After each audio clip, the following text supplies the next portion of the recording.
개인회생은 빚을 지고 있는 개인 채무자 중 장래에 계속 또는 반복해서 수입을 얻을 가능성이 있는 사람에게 해당 절차를 통하여 재기할 기회를 주는 제도입니다. 개인회생 신청자는 빚 독촉에 시달리고 있기 때문에 개인회생 결정이 빨리 나기를 바랍니다.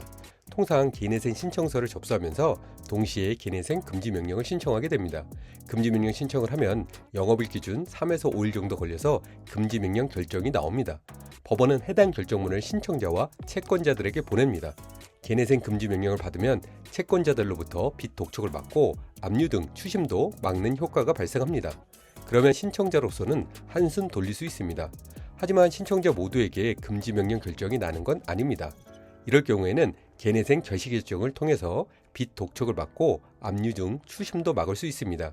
개인회생 절차가 제대로 마무리되려면 개인회생 개시결정과 인가결정이 잘 처리되어야 합니다. 두 가지에 대해 나눠서 설명해 드리겠습니다. 1. 개인회생 개시결정.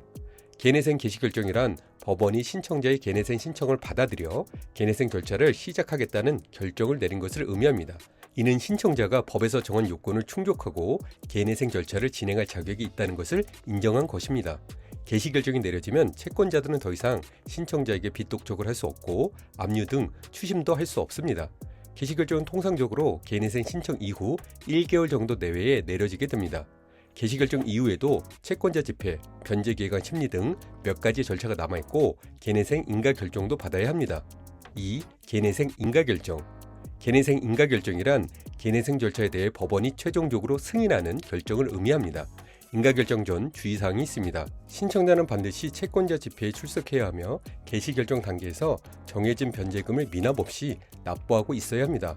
또한 개시결정 이후 소득이 불안정해지는 경우에는 절차가 폐지될 수 있기 때문에 인가결정을 받기 전까지 일정한 소득을 유지하는 것도 중요합니다. 인가결정은 통상적으로 개인회생 신청 이후 4에서 6개월 정도에 내려지게 됩니다.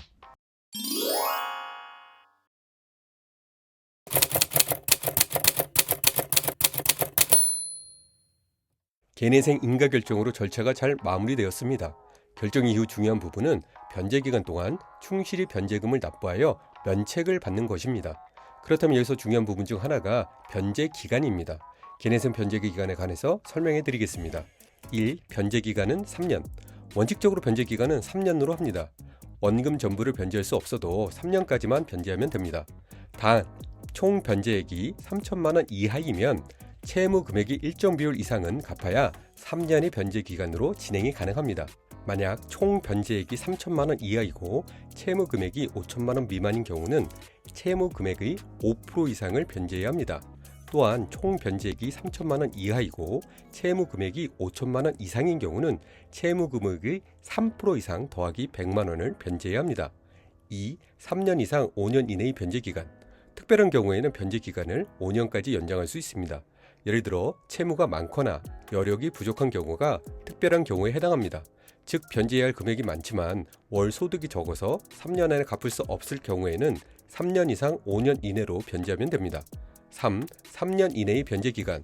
다음과 같은 사유가 있는 경우 변제기간을 3년 이내로 정할 수 있습니다.